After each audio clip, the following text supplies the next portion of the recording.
দীর্ঘ 6 ঘন্টা জার্নি শেষে খাবারের বিরতি পাইছি। এখানে একটা রেস্টুরেন্ট বলতে একটা পেট্রোল পাম্পে এসে থামছে 6 ঘন্টা পরে। দীর্ঘ 6 ঘন্টা গাড়িতে ছিলাম, এখনো কিন্তু বিকাল সন্ধ্যা হয়ে গেছে। এর একটা পেট্রোল পাম্প। আমরা মোটামুটি এই পরিবেশটা হচ্ছে খাবারের জন্য। এখানে এখন বসবো, সবাই খাবো।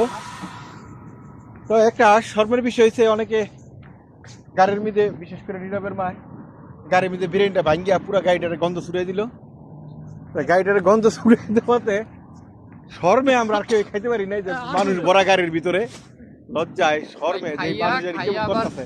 ফ্রি হয়ে যাইতো বুঝলি টাইম খুব কম। তো যাই হোক, এখন আমরা এই যে বিরিয়ানি বাসা থেকে নিয়ে আসছি। চাবি আছে, চাবি আছে কই? চাবি আছে, বুঝতে পারো চাবিটা? বার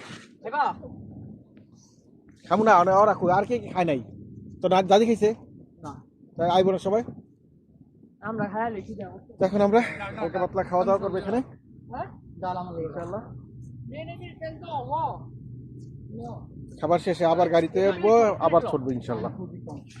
টাইম খুব কম। হয়তো কালকে আমরা ফজর উঠতে গিয়া মদিনায় পৌঁছাইবো ইনশাআল্লাহ। আরে মিয়া তুই ভিডিও। আমরা এখন মাঝরাতে আমরা এখন আবার বাসে।